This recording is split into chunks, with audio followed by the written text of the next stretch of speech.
Okay, so we are live. As always, welcome to my audience following us live and those watching on the replay. Today, my guest, so I'm going to pronounce your name. So obviously, Sally is easy for me. So Stockreisser. Oh, very good. Top points. Yeah. Nice, very good. So, Sally, my opening monologue is always the same. I don't introduce my guest because I would do a very bad job of it. Would you just mind taking a few seconds or however long you want, in fact, just to introduce yourself, who you are, and maybe some context for the conversation, your background, etc., whatever you think is maybe relevant for today? Yeah, sure. Thank you, Colin. Thank you so much for having me. And it's really lovely to be joined by everyone. So I'm Sally Stockreisser, as you said, and I'm an emotional empowerment coach. So I teach people how to transform the emotions that their brain produces. It's my privilege to provide them with the skills and the concepts that they need that completely transform the way we experience emotions. Nice, brilliant. So, we obviously spoke last week, so that's how we have these conversations. I just do a sort of not a vetting process, but it's just to make sure that I feel that the topics we could share would work on a live. And selfishly, I really want to have this conversation because there's so much into it. And I know you shared last week with me the sort of background origins of how you got into this work, and we'll come on to that in a second. But just, I think really for myself, why I'm selfishly interested in it is because emotions is one of those things that for me is kind of a bit absent in my life, and that sounds horrible, but the way that I was brought up was very good. I had a lovely childhood. Mum and dad are amazing, but everything in my life was very sort of vanilla and straight. So there was no massive sort of swings in emotions. I didn't see that in the house. Occasionally, my dad lost his temper about something that was unrelated. Maybe it was a bit of stress at work. We've never really talked about it, but everything was kind of there or never really discussed. And I never saw these swings of emotions. And for the longest time, I thought that was a healthy way. But the reality is, so about 7 years ago, I moved to Luxembourg and I was wrestling with a lot of changes in my life. And I ended up going to therapy, into cognitive behavioral therapy. And one of the things we talked about was like the wheel of emotion. So I mean, this is probably everything you understand, but for me, it was like you have this inner circle, which are the emotions, and then like a more detailed emotions around. And we used to explain, we used to talk, and then she'd go, oh, well, what are you feeling? What's coming up? And I just had like three basics, like anger, sadness, and happy. And I'm still not there. I've not done the sort of deep sort of dive into it, but I'm very fascinated about what emotions are. And sometimes I ask my girlfriend, "Are you angry?" And she goes, "No, I'm not angry. I'm this." And I'm like, "Oh, okay." And it's so intriguing and interesting for me to understand that. And then my world gets bigger and bigger, and I go, "Oh, okay, it can be all of this." And it doesn't need to be this plain straight line without these swings. And I actually realize now that having those swings and understanding that all those emotions that are there and we are human, they should be expressed, not suppressed, is so much more healthier. And so I don't spend all my time focusing on it, but when I get to have a conversation about emotions, I'm so fascinated in it. And so it's more of a selfish conversation than anything else. So. I think there's so much in what you've said there, Colin. It's not at all unusual for clients to approach me and for us to have just an initial chat, or just a chat out and about with anybody who wants to talk emotions, where they are navigating a very similar experience to what you've suggested, which is essentially one that feels almost quite foreign and unknown. And I think that's really understandable because, for one thing, I'm often talking about emotional fluency and having that language to articulate ourselves. And I thought it was really interesting you mentioning sadness and anger, and because obviously those are really appropriate terms, and that's a completely fine way of describing how you're feeling. But they tend to be the terms that we used when we were children. And that doesn't mean that what you're saying is therefore somehow infantile, but more just that we were never given the opportunity after those very early years to explore and embed and understand our experience with any greater fluency often. And like my daughter Sophie, who's quite young, she's got feeling cards, and they do have, a picture of sadness and a picture of happy, and other kind of more basic emotions that you would think of in terms of what's most obvious, even when you're not necessarily paying real conscious attention. But you're right that it's amazing how, once we start paying conscious attention perhaps to the way in which we've been navigating emotions till now, which has always been in our best possible way, right? So this is absolutely not about any kind of judgment or that some people are somehow more emotionally intelligent. I feel really strongly about this. So my personal opinion is that we are all capable of emotional intelligence. It's about opportunity to educate ourselves, to understand critical concepts and to embed them. So I would offer that our language around emotions and our ability to express them is more to do with an opportunity of engaging with that, as opposed to any kind of potential challenge in your ability to. But I also recognise when I was very young, being in a household that essentially saw family success as very regulated emotion all of the time. And again, I also thought that that's what healthy looked like. What I realise now is that actually a lot of what was happening and what I learned to do was layer on top. So layer on top a kind of positive outlook, or layer on top a kind of rose-tinted spectacles to what was actually happening. But when I was doing that, what I realise now, and I don't know if you recognise this at any point in your life, Colin, is that actually once we start paying attention, those emotions are there. And actually when we're trying to contain them and contain them as best we can, that's understandable, natural, normal, because often we haven't been given an opportunity to navigate that in any other way. But it can be quite exhausting.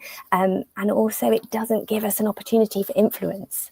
And I suppose that's the critical point. It's when we're able to develop the skills to see our experience with perspective and clarity, and develop the skills that can give us that best influence and impact, that then mean we can start using emotions as this amazing resource that we have, that we can teach our brain to emotionally perform for us in a way that serves us.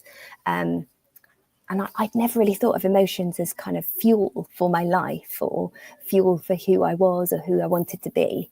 And I suppose it's just lovely to be here and have a conversation about emotional potential and possibility, really.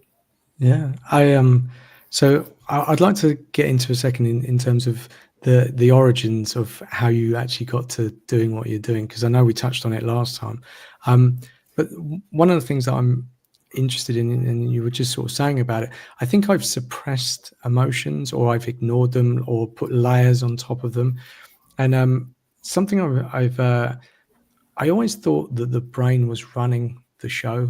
That's how I just saw myself, as just I'm quite a logical person, quite structured, quite routine.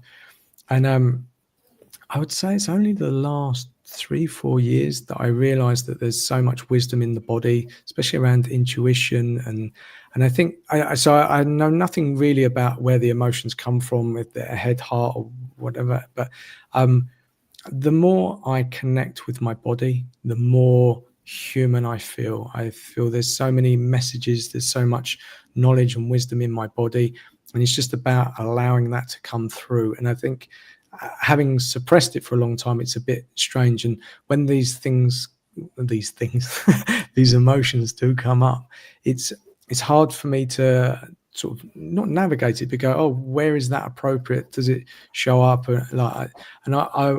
I remember saying years ago, all I want to be is just happy. I just want to be up here. And the therapist said, well, is that realistic? And I was like, no. And she said, oh, it's not about not feeling these things. It's just about regulating and going from one extreme to the other. And that makes it sound like I go into depression and then I go into happiness. But I would say the swings between these were quite, so for a period, I'd be happy about my life, and then I would go down and I'd be like, oh, things aren't moving. And so I existed in these areas. And she explained to me that actually not going to the extreme high, but not going to the extreme low, and understanding being aware of all these things as they come up, actually will help you just navigate. And the I want to say negative emotions, but I even think saying negative emotion Can I is the offer wrong the thing. word challenging? There we go. Can I offer that word? Because Yeah. I think you're absolutely right. That's the reason that I don't tend to use the phrase negative emotion, just because it kind of it talks to quite a lot of unhelpful ideas we've often kind of taken on board about emotions without realizing that they might show some inadequacy in us, or kind of represent us in some negative way as a person, as opposed to them simply being emotions. So yeah, maybe can we go with challenging? Yeah, absolutely. And I actually, now looking back, I realize there's so much wisdom in, some of these emotions coming up, because they're messages, they're things that I'm processing, not suppressing, and actually I quite look forward to it. And rather than wanting or chasing this whole happiness vibe, it's just about accepting all of that, and these things come along and embracing them and feeling them.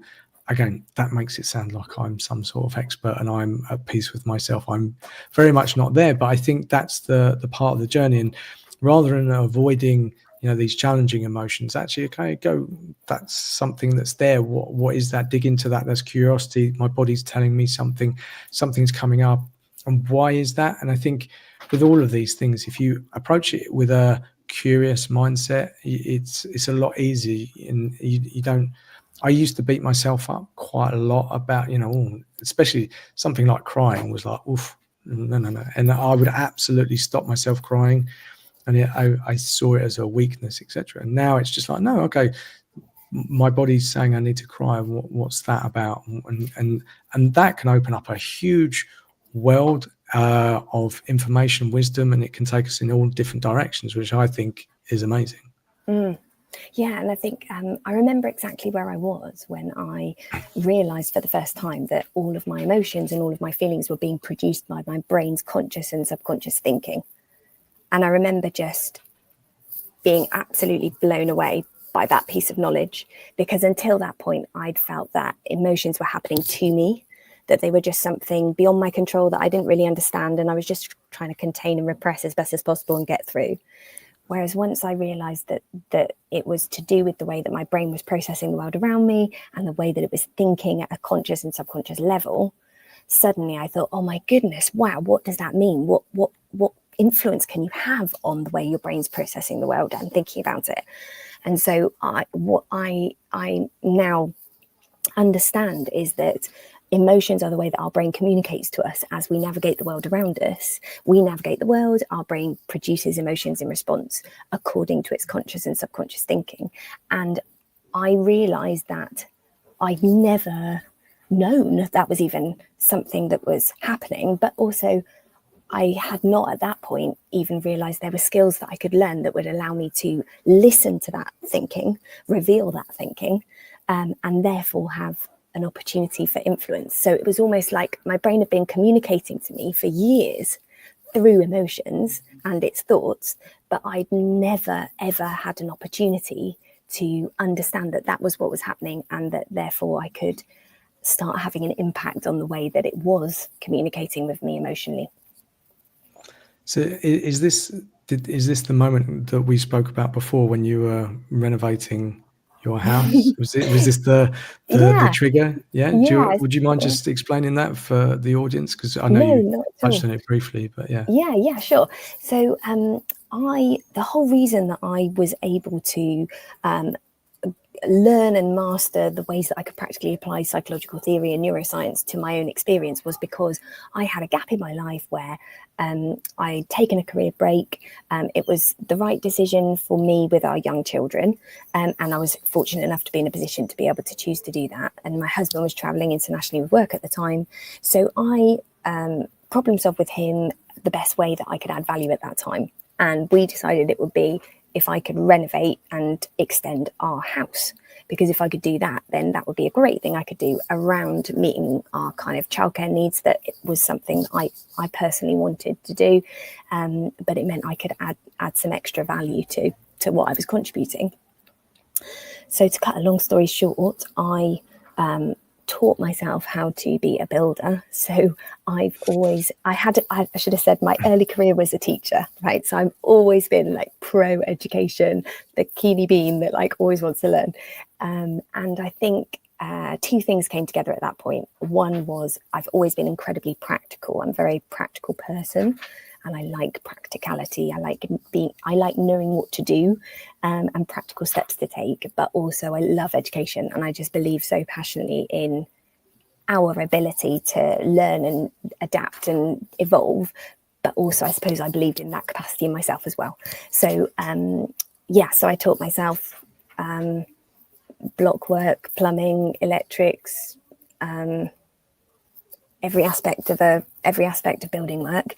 I was very fortunate that I had an ex-teacher friend as well who was able to let me labour for him first of all on an extension project. So rather than this being utterly solo, I had certain people who were willing to support me with educating me, which was amazing. But then it was during that period that I was very present with my own brain all day, every day. And I thought, this is fascinating because actually I've got so much privilege in my life. I've got a partner who loves me, and I'm in a secure relationship. I've got 2 healthy children, having wanted to have two children.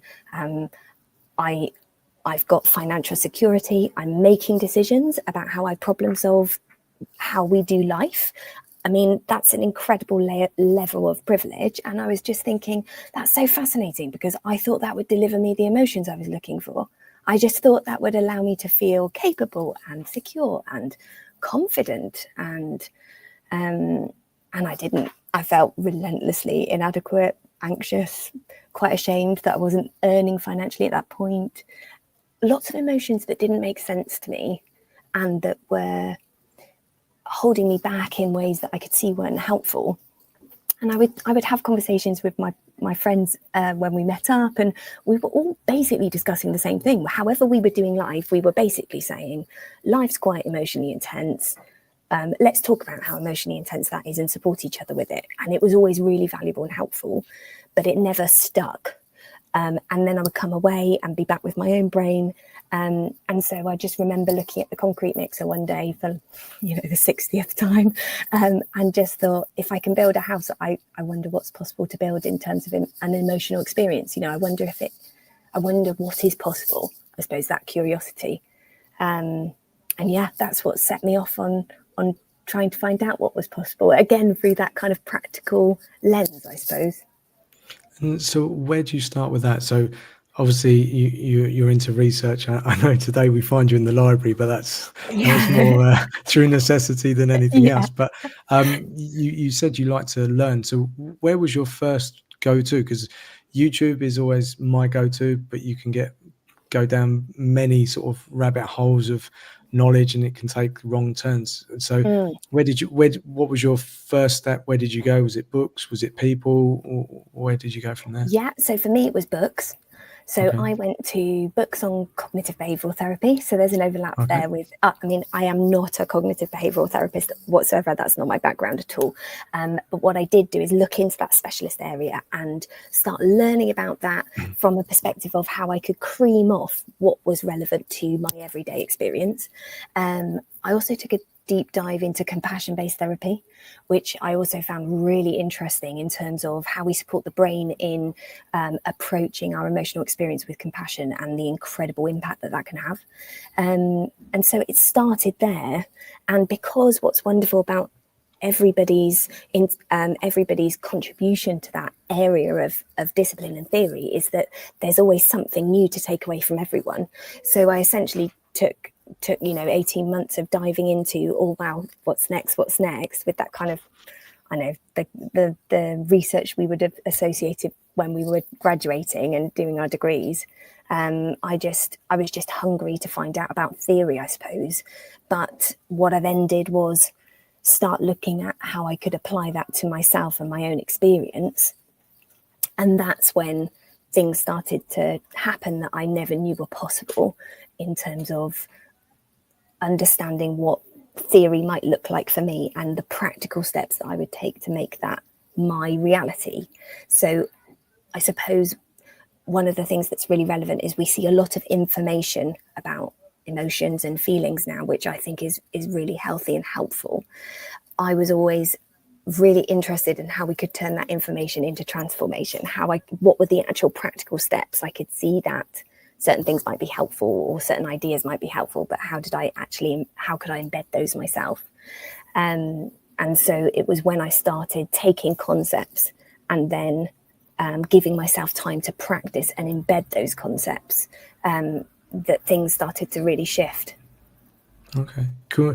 Is it okay to dig into that a bit more? Just like, was there like one big shift, or it was multiple things? Are we talking habits or routines, or just so multiple concepts, and these are the ones that now kind of make up my framework, really, that are kind of a progressive sequence of concepts that we need to embed into our brain.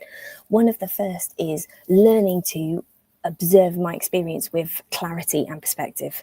So understanding with emotional literacy what emotions I'm navigating. So the feelings wheel that you mentioned, that is a tool I use every single day. I still use it now.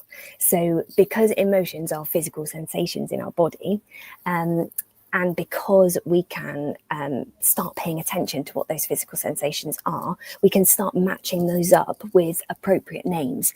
And a feelings wheel was a great place for me to start. I still use that tool all the time, because it's amazing how our brain doesn't like to be confused. It likes to answer questions. So like any skill, it takes a while for our brain to adapt and be able to develop that skill. But when we give it the opportunity to have repeated practice, it's able to learn to communicate with us in that way. So I started using the feelings wheel, started looking at my experience with perspective and thinking, okay, so what's regularly coming up? What is my brain? What emotions are my brain regularly producing that perhaps don't serve me? Or what are the emotions that it's not yet producing that I'm looking for? So, for example, that first phase revealed that my brain was amazing at producing anxiety and inadequacy, low worth, a lack of confidence. And it hadn't really learned since being an adult, it hadn't really given me the opportunity to experience emotions I was looking for, such as adequacy or capability. So the first stage was looking at what my experience was, understanding what that was and how I would like it to change. And then there were other various concepts that I found were absolutely critical. So my second concept that I then looked at was how much I realized that I was judging my experience, not just experiencing my experience. And what I mean by that is, it wasn't that I was just sometimes experiencing an emotion. I was then making that mean all sorts of things about me. So I was stressing about the stress, or I was angry about the anger, or I was worried about the worry. I was convinced that because I was experiencing so many kind of fear-based emotions, for example, like anxiety, that must indicate some failing in me, that must mean that I'm somehow less worthy a person. And my brain had learned to make that mean so much. Whereas what I understand now is actually, because feelings and emotions are physical sensations in our body, I learned to think of them more like the physical sensations that they are, like almost like a headache. You know, when I have a headache, I don't make that mean anything big about me as a person. I consider best next steps to support myself. You know, I might have some paracetamol to support myself, but I don't lose energy and emotion to what that might mean about me. And so another big step early on was understanding that I could start seeing the emotions my brain produced with complete perspective, that was non-judgmental and more just, I mean, use this word earlier, just more curious and interested in what my brain was doing, more from a detached space, almost seeing it like a computer program running and looking at what it was doing that did or didn't serve me. And I think that sense of detachment can be really helpful early on in terms of recognizing that actually it's completely human to experience a whole wide range of emotions, as you've discussed, and that those are natural and normal, and they don't show any kind of inadequacy in us as a person. I think that was the way into the next step. There's so much into that. I think the thing that stands out for me is this sort of non-judgmental and curiosity side, because so I've had conversations with people, and some people say they have this, and I've come across one person that says they haven't. That voice in their head, the critic, or however you want to say it, and it's I think sometimes it can be confusing, even in my own mind, what that is and how it shows up. And and that self-judgment often is the thing that I needed to sort of be kinder to myself. And that recently I found that it's been very helpful just to change words that I'm sort of saying in my head. So if I don't know, dropped a glass or something, I was stupid, or there's generally a swear word in there, and then I would just go, oh, that's silly, and then just changing like stupid to silly is a whole. It's like night and day in terms of where my brain goes. It doesn't beat itself up. It's not looking for more examples of, oh yeah, you were stupid, etc. It just goes, oh, it's silly, and it's such a light mood, and you go, oh yeah, it's silly, and just being kind, and that voice, and just changing it's like, oh okay, and then that has allowed me just to be softer with my approach and how I was thinking about things. And as immediately, I'm kinder to myself, I'm kinder to others. And now I'm not a tyrant, but I have kids, and I found that a while ago I went through a divorce, and I was being quite hard on myself because of this divorce. And one of the things I was very conscious of was the kids, and I wanted them to be well and stuff like that. And at the same time, I was trying to create this business. There was a lot of stress, financial stress, and I thought I was acting very calmly about all of this and being quite reserved. Then what I was finding is I was having a thought in my head, and then and it would almost trace back to something earlier in the day and go, oh, that was terrible, you didn't handle that very well, or oh, this is a problem. And then immediately in front of me were my kids. Maybe they were just eating their dinner, and I'd go from the back of my brain to the front of my brain, and then whatever I saw in front of me was an immediate reaction. It was okay, you're not eating well, or eat with your mouth closed. That wasn't actually an example because they're pretty good at eating with their mouth closed. But and I was like, oh, and it really shocked me because and the way that I would talk wasn't like, oh, try this. And I realized that I disliked myself for the way that I was being, because I put a lot of effort into my kids and how much I support them. Yet I felt that I was letting them down by the way that I was talking. But then I took that step further, and I realized that actually it wasn't about them, it was about me, and that I could trace that back. The problem didn't start with them, it started with me, because the same scenario would exist. And if I hadn't been in my head too much and I hadn't been talking to myself that way, that wouldn't have come out against the kids. And then I realized, oh, okay, it's about that. So it actually led me to try, and again, I'm not there, certainly not there, but when I can catch myself, like, oh yeah, it's just silly, or just be kind, and everything from then onwards becomes a lot easier. You are curious, you can be less judgmental. I don't know, I'd like to get to the point where I'm not judgmental of myself. And I think, like most things, we've been conditioned for a long time.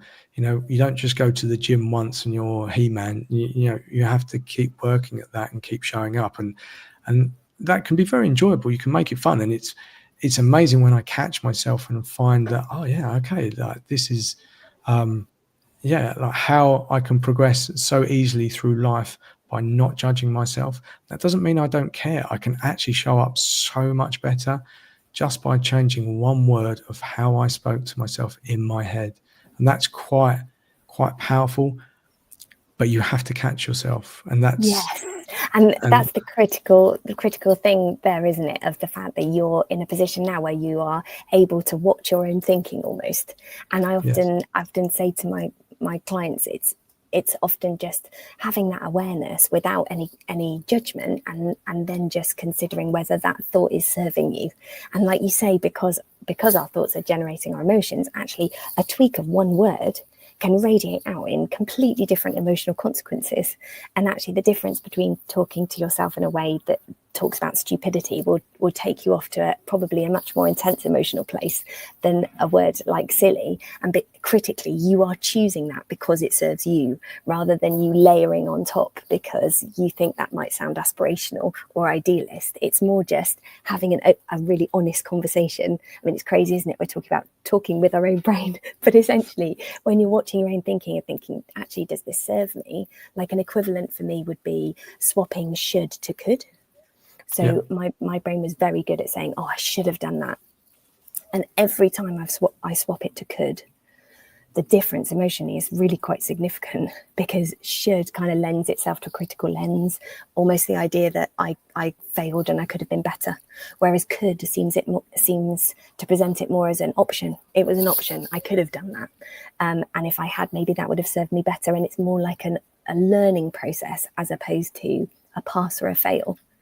And yeah, it's amazing how significantly the impact is when we make those tweaks to the way that we're talking to ourselves. And I used to have no idea that our brain was naturally designed to undermine our opinion of ourselves. I used to have no idea that, like, for example, one of the programs our brains are like naturally running on automatic mode is negativity bias, which is essentially that our brain is naturally wired to bias towards the negative. And that's fascinating in itself, because early humans who were more wired to the negative were much more likely to survive, much more likely to seek out and be aware of threats, much more likely to consider dangers. You know, it allowed them to survive. And our brain is here today because it's evolved to ensure our survival. It's not evolved to make us feel good about ourselves particularly easily. And actually, when I realized that, oh, wow, so actually my brain isn't naturally going to deliver me objective thoughts about who I am.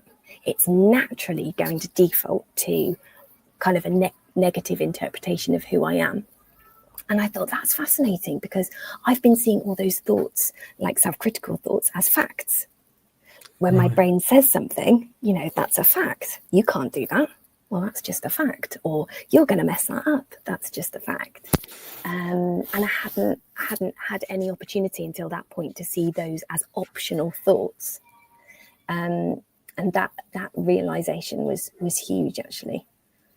And so then that just came down to changing the language, or did you have to actively sort of, I don't know, I want to say argue against, okay, no, I am this, and prove to yourself? How did that work? Well, there's a few things to understand. So another concept, without getting kind of too many concepts on the go at once, but one of the critical concepts to understand is that when your brain has got an automatic way of thinking, it's designed to kind of double down on that and want to hold on to that thought, that way of thinking, to save mental energy. So one of the ways that I realized I could have a really big impact on the way that I was thinking was by giving myself the chance to recognize the thoughts that were relevant. So I'd have a rush of a challenging feeling. Then I'd want to know what thoughts were generating that feeling. So I get a piece of paper, write down what came to mind. And all of these are emerging skills that we develop, rather than me sounding like day one, that was all just perfect. I knew exactly what I was doing. Of course I didn't. I was experimenting. But essentially, I got myself my piece of paper. I wrote down thoughts that seemed to be relevant, the ones that I could notice and pay attention to. And then I knew that my brain was going to kind of keep delivering me those thoughts on repeat unless I staged an intervention, basically. And what I found is that when our brain feels listened to, as long as we've kind of had the opportunity to recognize the thoughts that it's producing, it's possible to have real influence and impact on the way that we think. If we want to change that to get the emotional benefit, we just have to do it with two things in mind. It has to be gentle, and it has to adapt our current way of thinking. So what I've found is, rather than layering on top a thought that might be helpful, it's much more beneficial to adapt a thought that we've already got. So, for example, I might have a thought that I realize that is, I'll get it all wrong. And when I realize I've got a thought, I'll get it all wrong, the best thing that I realize I can do is to adapt that thought very gently to move it to a place that's more supportive and more emotionally helpful. So a small gentle tweak might be, I realize that I keep thinking I'll get it all wrong. So that bit of perspective. And the next little nudge might be, I'm realizing that I will get it all wrong is just an optional thought. So kind of starting to see it with a bit of perspective. Or one day I might not think that I'll get it all wrong. So like lots of really little gentle nudges, rather than big aspirational thoughts that I'm trying to get to straight away. And when I started giving myself those nudges, Yeah, I'm just thinking that means a lot to me, because there's a lot of people out there that sort of say, "Oh, positive thinking," or just think about it and it is going to happen. Lots of affirmations and stuff. And I've been in that world. I've written affirmations. I've said them over and over in the mirror and stuff like that. But what happens is it's this huge leap from where you are to up here, and this big delta in between is just like, I don't recognize that. And then it becomes this, I don't know, ball of energy that you're going, oh, I'm struggling and this disconnect, and you're off on a tangent. So when you were saying that, I was like, oh yeah, that's just nice. It's just, you're just nudging it almost from behind just to take a little bit of a different direction. So I'm thinking about, I've seen oftentimes about, they say, is it thoughts that fire together? It's the neurons, and how you can create different pathways. And I was thinking, oh, okay, yeah, you're just changing the direction of the thought pattern of where you're going to. But that's not a break it, shove it in there. It's okay, let's just go this way. Is that how it works? Yes, absolutely. Cool. And the reason that is the key, the secret to kind of thought intervention that's sustainable, is because that's the way our brain best responds. It likes to do small steps of little change, and it's really easy for us to underestimate the impact of that. So I often think of thought intervention as being like the analogy of a long haul aeroplane flight. So if the pilot changed the degree of the journey where the flight was going to by just 1 degree, it would be so easy for everyone on that flight to think that intervention was irrelevant or lacked purpose or was insignificant. But actually that flight would end up going to a completely different destination over time than before the intervention. And it's the same with thought support and thought intervention. It's really easy to underestimate the power that small gentle steps in changing the way in which we're thinking about things can have huge emotional impact. Yeah, it's that's so aligned to many things in my life. I've had this conversation about habits on my lives before, and I think we live in a world where everyone wants this transformational change overnight. They click their fingers, they wake up, and that they're miraculously this different person. And I see a lot of this, especially when it comes down to New Year's resolutions. People go, yeah, I'm going to smash the gym every single day. They might get to day 10. They might even get through January. But the reality is it's such a big shift. It's so the other way than the way that they run their life. And it's so disruptive that they cannot complete it. So, and then they fail. If I say fail, don't like the word fail necessarily. It wasn't the outcome they were expecting. Their expectations, yeah. And then they sort of go almost the other way. So maybe they end up putting on weight or not going to the gym or just doing less exercise than they originally started. And even in my own life, and again, I think it's very easy to live in this social media world where you see all these perfect people and you judge against that. But everything is about yourself in terms of how you can progress. And so I worked with this lady years ago, and she was an advocate of it was called the Tiny Habits, I think, Tiny Habits, and it was pioneered by a guy in the US, I think. And it was just so that she was saying, you don't even need to exercise the first day. The first step would be just getting your yoga mat out, just getting it out. You don't need to exercise. But then the next day, get it out again or leave it out. and then get your shoes out, and then slowly you build up. And that's it. It seems frustrating, or it seems like you're not actually making progress. But if you can track back after a year, all those compounding parts that you've built up, and they haven't broken you, they just build up, and you can do it in a fun, exciting way. You might think, oh, well, I haven't done the exercise. And again, I guess that's the language that we have to be kind to ourselves on, but just keep going. And then you go, okay, I'm going to start with 1 minute of yoga. Okay, now it's going to be 2 minutes. And that's the thing. After a month, if you're just doing those tiny habits, yeah, you're doing yoga, and you go, okay, I've gone from 0 to doing yoga. And it's just that reframe, and just acknowledging that things take time, and being kind. And again, I don't want to beat on social media, and I say this, you and I met through social media. Well, it was a mutual acquaintance that put us in contact, but that world exists, and I'm very grateful for it. But I think also we have a tendency just to look at other people and where they are. You never really get to see the journey and how long it took them, etc. So I think that's you're not in a race with anyone else. Your journey is your journey.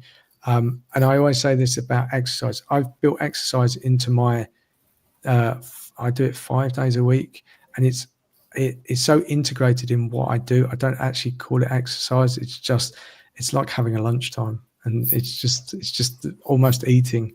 And because it's done in that way, I don't even think about it. And sometimes I have to remember. You go, oh wow. So aspirationally, I work out 5 days a week. Most times that happens. It's not always at the same intensity, but it's something. And it's so integrated in what I do. Sometimes people ask me, and I'm like, oh yeah, I do that. And they're like absolutely shocked. But for me, it's 0. Like, it's just, yeah, that's what I do. It's like waking up in the morning. And that has come through just building that into a habit. And that habit takes time, and the smallest steps that you can do to get there. So a lot of words, but yeah, I think hopefully. No, I think it's amazing to have seen how that's played out for you as well. I think another thing that's really interesting as part of this conversation is we were talking about at the beginning, weren't we, about how natural and normal it is for us to often emotionally suppress, or to have been kind of conditioned to do that. And one of the things I didn't realise at all before I learned what I know now is that our emotions are there to fuel our behavioural actions. They're there to influence our behaviours. And so actually anything we do, anything we don't do is heavily influenced with the emotions we're either feeling at the time, or the ones that we're looking to enjoy or seek as a result. And so that's why it's so useful and powerful having conversations like this, because I think quite often people set themselves up for a very disempowering experience, because they haven't yet had the opportunity to recognise the impact that their emotions have on their behaviours. And if we take that to the New Year's resolution example, somebody's got the best of intentions in executing that, I have no doubt. And the commitment that people can put into New Year's resolutions is amazing. And if that works for people, then that's absolutely wonderful. It's just that if your brain isn't on board and it isn't producing the emotions that will fuel that behaviour, you're kind of fighting your own brain as you go. And if that works, then that's great. But quite often what we're trying to achieve behaviourally, what we actually want to be saying is, what emotions will best fuel this behavioural action for me? And so when you talk about taking those small steps, actually those small steps are high reward and high success rate and high positive feedback loop. And once we start associating a behavioural action with a positive emotional outcome or a positive emotional experience, suddenly it's almost like the effort has gone, because actually the emotions are there fueling what you're looking to behaviourally execute. So I don't work out five days a week. I think that's amazing, Colin. But I can totally see how that would have worked for you, because actually those micro habits then ended up embedding into, like you say, just being behavioural actions that you wanted to take, but actually that served you and just became part of who you are and worked for you on that emotional level as well. So yeah, I think it's really, really important for people to have the opportunity to realise that engaging with your emotions is so much more than simply feeling good. It's actually everything in terms of who you would like to be as a person behaviourally as well. Yeah, it's I'm going to bring this other example in of my life. This wasn't supposed to be about me, but it's very helpful for me. So, Yeah, no, absolutely. so I'm going to contrast my persona of a guy that works out 5 days a week to someone that has a ability to destroy a whole packet of Maltesers. So for those of you who don't know Maltesers, these are these lovely little treats, honeycomb surrounded by chocolate, and I am pretty much addicted to it. And I have this thing where I can destroy a whole packet of that, just eat them. And uh, and at the end of that, I feel terrible about myself. I've beat myself up. I will probably feel sick, won't be sick. And what happens is I go, oh, I can't do that. And then I go to the extreme and I go, oh, I won't eat Maltesers. And then I'm hard on myself and go, oh, that's just ridiculous. And then I will try and ban those from my life. I won't buy them, won't have them. But I recently have, so my girlfriend's very good at sort of, if I say self-control, it's not even that, but just awareness of what she eats and how she eats and how that fuels her body, what she needs and what she doesn't. And through that, I've kind of tried to apply that into my own life. When I think about Maltesers, what I actually realize is that the first couple, they give me this feeling, there's this sensation of the eating, the texture in my mouth, the spike in my brain, or whatever it is. And that only really happens within the first few.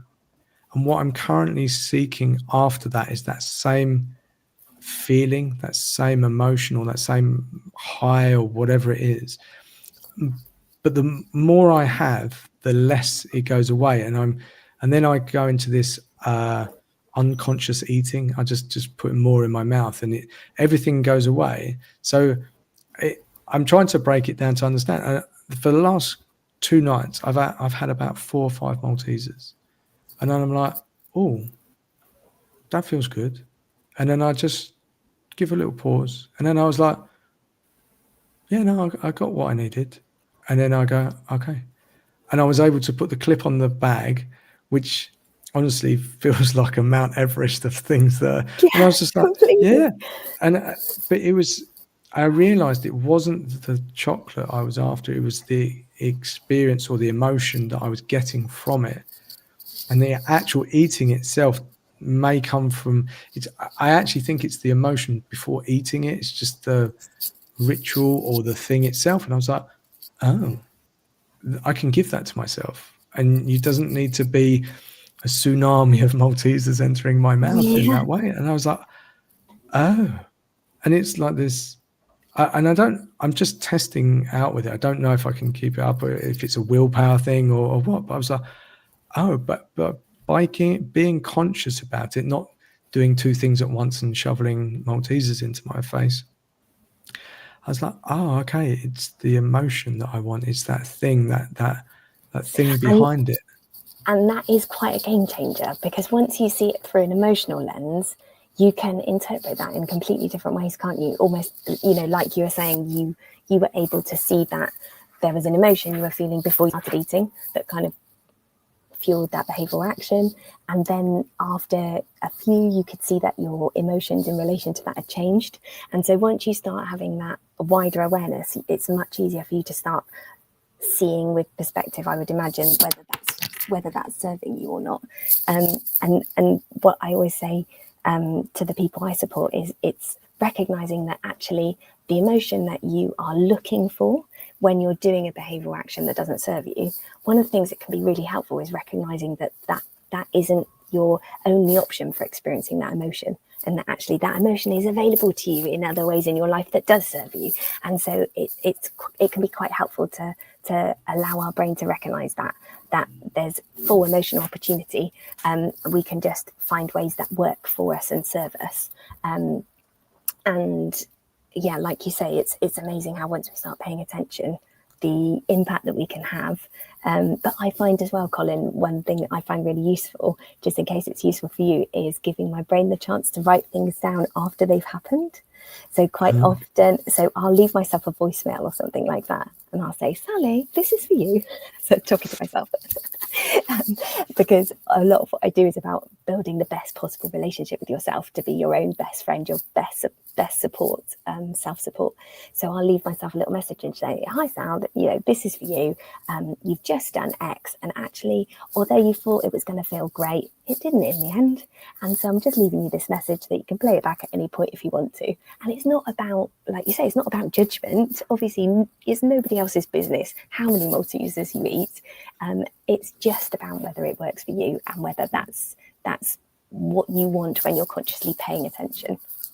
Yeah, it's I think there's a couple of parts in that. So I think this voice and the way that you send yourself a memo, and that's lovely, but it's the way that you do it. It's in that non-judgmental approach, and I think that's, for me, that's hugely powerful, because you're being a friend to yourself, and I think that really, it's almost like this continual loop of, okay, I'm supporting myself, but in a friendly way, and you're explaining stuff, not sort of beating yourself up. So that definitely works. I think this moment of pause and reflection. So two things come to my mind. So I do I sort of do meditation. that's a weird term to say, but I found meditation works for me. Just gives me a little bit of space, and I know it's not for everyone. It's not, and I think I realized for a long time that, sometimes things that work for me don't work for other people, and I definitely shouldn't project myself and say people should do things, because we're all different types. What works for one person certainly doesn't work for another. But I've realized what this channel actually can be about is that I can just share ideas and tools and things that people can try and like and dislike or whatever. But I think in my own life, I'm into this experimenting, because again, when we think about, okay, I've got to go for a run, it's very definitive. But for me, it's not about running, it's about exercise. What thing fits in your life? What can you do to bring a healthy thing for you, and how that works? So it's about trying with it, experimenting. If meditation's not your thing, absolutely fine. But I've also done the journaling side, and that's I can see that the benefits of it. So I thought I did this bullet journal. I don't know if you've ever heard of it. No, I haven't. And it's actually a very good way of sort of organizing, not your life, but it's not about like a massive to-do list. It's just about sort of capturing what's going on during the day. The only problem that I found with that is that if you're out and about, you don't have your pen and paper with you. You've always got to kind of have that, and you want to capture everything. And if you're not careful, your whole day is based around capturing like your thoughts and feelings, and it's very useful. And you do like a weekly just review, and it's massively eye-opening when you sort of go through your week and you go, oh Jesus, I had this massive like negative thought about this thing, and it was like, oh okay, and then it went, and you go, oh, this was like a real blockage in the system. Oh yeah, in about 20 minutes it went away. It's a real beautiful window into all these things that show up, and it's, you get to look at it. And again, if you can do it with curiosity rather than judgment, it's like, oh okay. Because I think we have this, like you say, almost biased, how we think reality is happening, where we spend our time, what we're doing.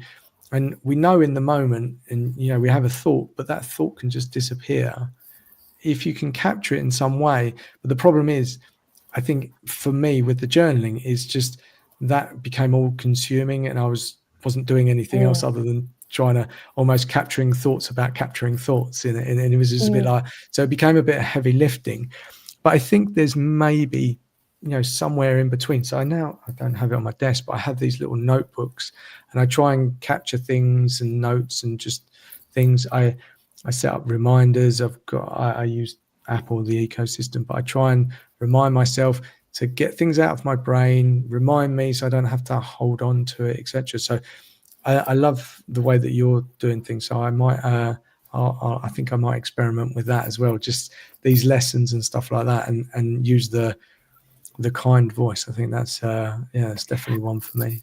I love the word you used, friend, because I often say how one of the things that I learned to do was teach myself to, because I was so interested in other people. I've always had such a love for other people, and I would think so much about how I could best support them.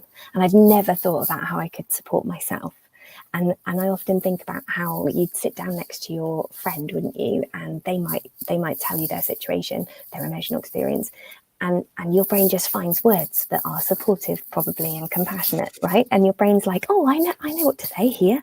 And so what I needed to do was teach myself to sit down next to myself on the bench and talk to myself in that way. And that, again, was nudge, nudge, nudge, nudge, nudge, nudge, nudge. It's not that I woke up the next day suddenly completely compassionate. My brain needed support, right? And I needed to take repeated opportunity to practice. But it was amazing how changing the way that I spoke to myself to allow myself to kind of visualize me sat on that bench and check in and think, am I talking to myself in the same way I would talk to somebody else? And giving myself that level of respect and compassion radiated out emotionally in so many positive ways. Yeah, it's actually quite good timing. So I don't know if you know Victoria Brennan. She's one of the people in my network, and we did a live, and she's her focus is around sort of money mindset. And I've just signed up for her mindset course because I think I've got some blockages around money, and I'm in quite a good place financially at the moment. But I want to experiment because I'm in that good place just to kind of see what's holding me back, because I can see patterns emerging throughout. Anyway, she saw one of my posts the other day, and she recommended this book by Kamal Ravikant, and it's Love Yourself Like Your Life Depended on It. Now, I bought the audio book because I'm a slow reader, like I mentioned to you earlier, and I listened to it, and it's just about saying I love myself, and that's the concept of it. And she recommended it, and I was like, oh, okay, and I've listened to it, and I'm like, oh, I haven't been able to implement it fully, but I start to, and I'm like, oh yeah. And it's amazing when you just say those words to yourself, and like there's some guidance on how to do it, and I was like, oh yeah, like it's like this big warm blanket of I love myself, because we don't say that. We say I love you to other people and express it exactly as you said. And I'm much more comfortable with who I am. I think I had a misconception of who I was growing up, etc., and background, etc. And I said to someone the other day, I'm very happy who I am. I wouldn't want to be anyone else. But I still believe there's lots of room there to love myself. And that doesn't mean that I'm going to be this arrogant person that's like, oh, yeah. And I think sometimes we can think that's the case, and so we stop saying or being kind to ourselves because we're going to get a big head or it's going to be out of proportion. But I've tried it a few times, just caught myself. I haven't integrated it in. I'm trying slowly. But amazing what those words can do for you. So I'm interested to see where it's going, because just saying those words, and when you feel good about yourself, again, it radiates out. Like people see it, people feel it. Like I gave this example. I was like, they sort of said test it out in the book, and I was like, oh yeah, I love myself. And it was a bit weird, and I want to say a bit woo-woo, but I was running a bit late for picking my kids up from school. I'm conscious of the time because I know you've actually got to pick your kids up as well. But I was like, oh yeah, I love myself. And I looked at the lights coming up, and I was like, because I thought I was going to be late, change to green. They all changed to green. And it was just this simple thing. And I was like, oh, and so I think I'll try and end on that point. And I know we can absolutely explore so much more. So you're definitely coming back for a round two when it works for you. But this whole point of being kind to yourself, the words that we say to ourselves, looking internally, it radiates to other people. And we often look to help other people. But if we help ourselves first, and that doesn't mean we need to be egocentrical or deem ourselves selfish, it will help other people much more if you start with yourself. And it can be as well as, can't it? Like you say, yes. It can be as well as, Yeah. And like you say, when you are in your best place to support yourself, you find you have so much more patience, so much more compassion, so much more emotional energy for other people, rather than it actually taking away from them. Like you say, it's nothing about a sense of superiority or increased worth or anything. It's simply just when we're emotionally topped up, that I think that radiates out for everyone. Yeah, absolutely agree. So, conscious not to take any more of your time, but for today, anyone that's listening to this that needs to find you, where is the best place to find you, Sally? Oh, thank you. Well, I hang out on LinkedIn as well, so they can definitely find me on LinkedIn. I share content from a place of support there. Feel free to message me. That would be lovely. I've got a website, coachingillumination.com, where they can sign up for free support or find out more. But yes, I'm always here, and my inbox is always open if anyone ever wants to ask anything. Perfect. So I repost this video, and I'll put all the links to where to find you and mention you, so it's easier for people to come and Good find you on idea. LinkedIn and your Thank website. you. So Yeah, for always today, here in support. it was amazing. It was a real pleasure. There's so much more to explore. I'm glad I had this conversation. So thank you so much for your time, Sally. Me too. Absolute privilege. Thanks, Colin. All right. Take care, Sally. Take Bye. care. Bye.